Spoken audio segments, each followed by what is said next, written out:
Bonjour à tous. Ça y est, enfin, après 17 épisodes, oui, vous avez bien entendu, 17 épisodes sur la PNL, l'épisode d'aujourd'hui vient clôturer cette longue, très longue mini-série, qui maintenant c'est plus finalement si mini que ça, grâce à laquelle en fait j'espère que le concept de programmation neurolinguistique, il sonnera un peu plus familier à vos oreilles.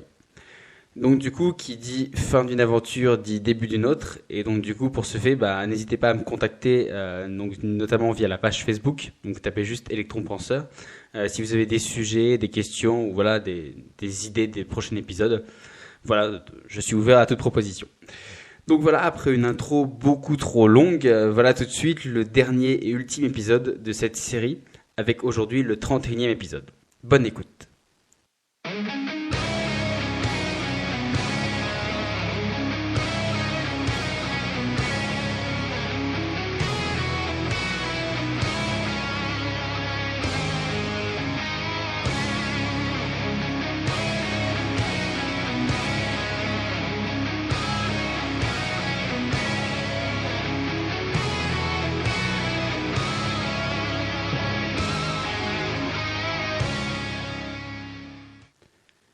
Voilà, alors pour résumer, on a vu que finalement que la PNL, elle se définit déjà à travers une multitude de petits concepts aussi divers que variés. Ensuite, on a vu qu'elle pouvait trouver des applications dans la communication, donc notamment en la rendant plus fluide et plus facile, notamment pour un premier contact.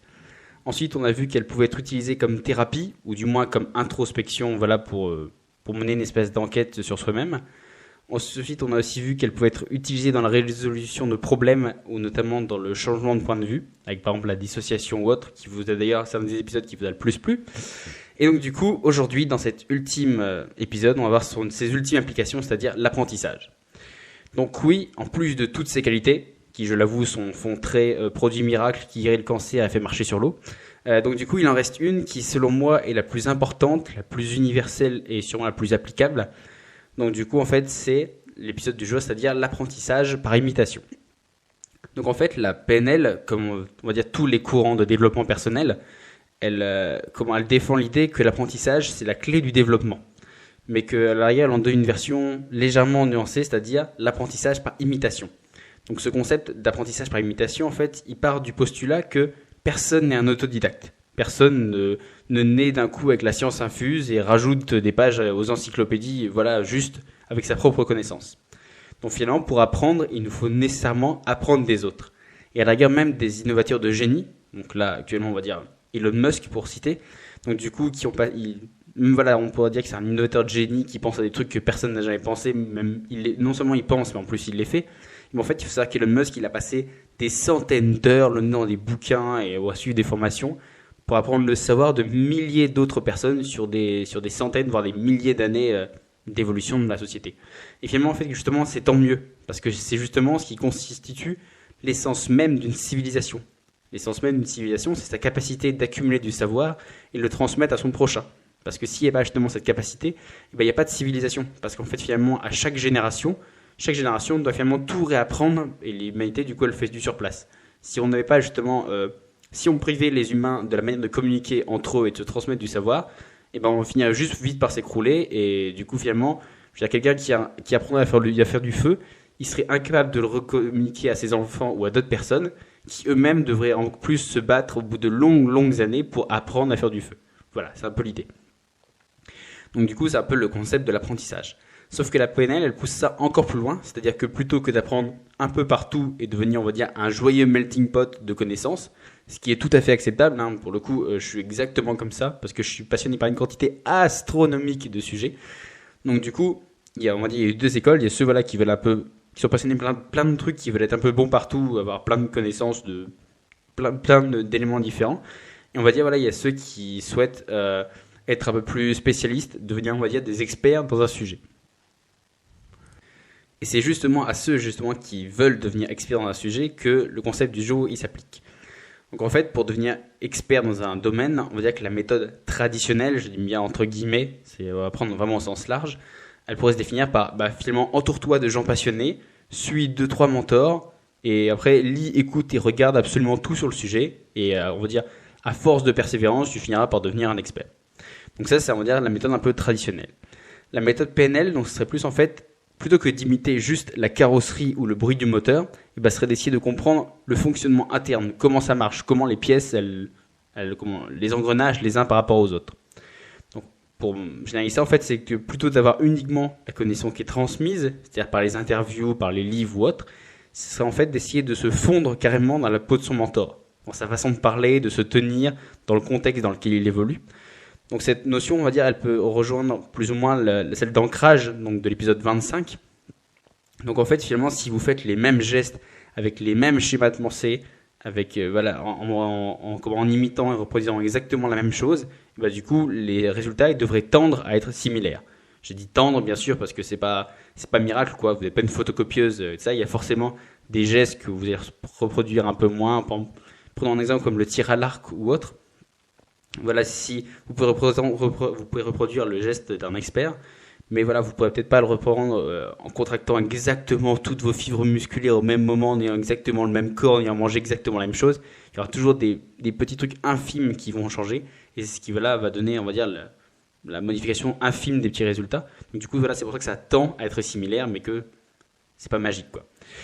Donc pour illustrer cela, un petit exemple. Donc quand on parle de développement personnel et surtout de PNL, il y a une personne dont on ne peut pas parler et dont j'ai fait exprès justement de ne pas parler jusqu'à présent, c'est Tony Robbins. Donc Tony Robbins, c'est un véritable maître Shaolin de la PNL aux États-Unis. Donc en plus de Shaolin, il a juste les cheveux à l'américaine et qu'il est un peu plus grand et baraque. Donc du coup voilà, donc je l'avais volontairement évité durant toute sa série parce que on va dire que, comme je vous l'ai dit dans le tout premier épisode, la PNL, elle a un petit peu un côté un peu de manipulation, de gourou ou autre. Et donc du coup voilà, même lui, il a un peu cette image de. D'ailleurs, l'épisode qui lui est dédié sur Netflix s'appelle juste I'm not a guru, genre je ne suis pas votre gourou ni rien. Donc ça définit bien que même lui il en a conscience. Et donc si je vous en avais parlé dès le début, ceux d'entre vous ou même on va dire dans la généralité, s'il y a un peu une image un peu faussée ou que vous ayez un côté un peu négatif, vous auriez, on va dire, emprunt tout ce que je vous aurais expliqué en disant oui mais ça découle de ce mec là. Et donc du coup là ça vous donne une vision complètement objective parce que sinon vous auriez pu projeter votre vision du personnage sur tout ce que je vous dis. Voilà. Donc pour revenir à Tony Robbins, donc Tony Robbins il est consultant aujourd'hui et donc du coup lors de dans ses nombreuses interventions il a été amené en fait à intervenir auprès de l'armée américaine. Et là vous pouvez peut-être trouver ça surprenant que la première armée du monde elle demande l'aide d'un gourou de développement personnel. Et pas tant que ça, parce que dites-vous que même pendant la guerre froide, l'armée américaine, elle a financé des voyants ou autres qui pouvaient leur prédire où étaient les missiles à Cuba. Donc voilà, vraiment quand le moindre petit truc qui peut l'amener vers l'avant, l'armée elle est prête à se jeter dessus. Donc du coup, il a été engagé dans un but finalement d'optimiser les capacités. Donc lui, c'était des tireurs d'élite. Donc voilà, il avait une équipe de tireurs d'élite et le but, il voulait les faire progresser. On va dire tireurs d'élite, c'est un bon exemple parce que c'est pas quelque chose, je sais pas, comme béret vert ou autre où ce serait juste, c'est de la force, faites-leur faire plus de pompes et puis faites-les moins dormir et faites-les moins manger et ils deviendront plus costauds. Donc là non, tireur d'élite c'est vraiment, il y a la cible, il y a vous et on va dire c'est une question de talent quoi. Et donc du coup ce qu'il a fait, Tony, parce que voilà, on peut l'appeler Tony maintenant, en fait il a analysé en profondeur les meilleurs tireurs d'élite du monde. Donc analyse en profondeur, c'est-à-dire leur respiration, leur position, leur attitude, leur pensée, leur expression du visage. Et du coup, avec tous ces petits détails des champions, en fait, il a demandé aux soldats qui voulaient faire progresser de les imiter dans tous ces détails. Donc jusqu'aux pensées, voire même surtout jusqu'aux pensées. Et là, vous vous doutez bien, je ne sais pas vous le citer si ça avait foiré, le taux de progression, il a explosé. Donc du coup, ça veut dire qu'il n'a pas seulement les soldats qui l'entraînaient, ils n'avaient pas seulement imité les mimiques des champions, ils étaient eux-mêmes devenus des champions, en pensant, en respirant et en parlant comme eux. Donc du coup, voilà, il s'était vraiment fondu dans le modèle qu'il voulait, la personne à qui il voulait ressembler, donc notamment pour avoir un meilleur taux de réussite au fusil. Et donc du coup, ils sont devenus exactement, en les imitant, ils sont vraiment devenus comme eux en ayant quasiment les mêmes résultats. Donc du coup, en fait, voici donc en fait la méthode d'apprentissage de la PNL. C'est en fait, vous prenez un sujet, vous essayez de reproduire au mieux le moindre de ses gestes et de ses pensées. Et donc du coup, vous allez voir que vos résultats ils sont effrayants tellement c'est efficace. Parce que finalement, même pour justifier ça, finalement c'est mathématique. Parce que même le grand Albert Einstein l'a dit, la folie c'est de reproduire 2 fois la même action et d'attendre un résultat différent. Donc si vous imitez exactement les gestes d'une personne, ses gestes, ses positions, son attitude, sa manière de parler, sa manière de penser, et ben finalement vous avez de grandes chances de réussir vous aussi. Et quand on regarde finalement même de plus loin, enfin un regard plus extérieur, et ben finalement on se rend compte que c'est comme ça qu'on apprend toutes les tâches, voire même sur toutes les tâches manuelles. Donc, finalement on reproduit les mouvements du professeur au piano, les coups de rabot quand vous suivez votre grand-père, ou même les nœuds d'un moniteur sur un bateau ou en escalade. On vous donne pas des pistes, on vous dit fais comme moi parce que c'est comme ça qu'il faut faire. Quand vous êtes sur un bateau et que voilà le skipper ou autre, il vous montre le nœud, qui dit vous faire ce nœud là, c'est pas une indication. Il faut que vous refassiez exactement la même chose. Et si vous prenez la corde que vous suivez exactement ces gestes, et ben vous avez exactement le même nœud. Je pense que c'est le modèle le plus explicite, celui qui est le plus facile. Voilà, prenez un exemple de nœud. Si vous prenez deux cordes, que vous imitez exactement la personne qui fait le nœud que vous voudriez faire, c'est mathématique. Si vous faites exactement les mêmes mouvements, vous allez forcément avoir exactement le même nœud. Et donc du coup, voilà, c'est vraiment la définition, on va dire, de l'apprentissage. Et donc du coup, la PNL, elle rajoute en plus l'aspect un peu psychologique, qui est en fait de vraiment se mettre dans la peau de son mentor. Pour vous donner un autre exemple, par exemple, je ne sais pas si vous l'avez vu dans le film Le Dernier Samouraï de Edward Zwick. Donc si Tom Cruise, donc qui est voilà un soldat américain qui vient s'entraîner avec les samouraïs. Donc du coup, si Tom Cruise à la fin il arrive à manier le sabre, c'est parce qu'il pense, qu'il parle et qu'il agit comme un samouraï. Alors que pourtant, il s'entraîne déjà avant, mais comme il garde sa vision occidentale, et ben il reproduit les mouvements, mais il n'arrive pas totalement à manier le sabre. Alors que le seul moment où il arrive, c'est vraiment quand il se fond dans la personne qu'il veut imiter, c'est-à-dire dans le samouraï. Donc du coup, c'est là qu'il arrive totalement à le manier.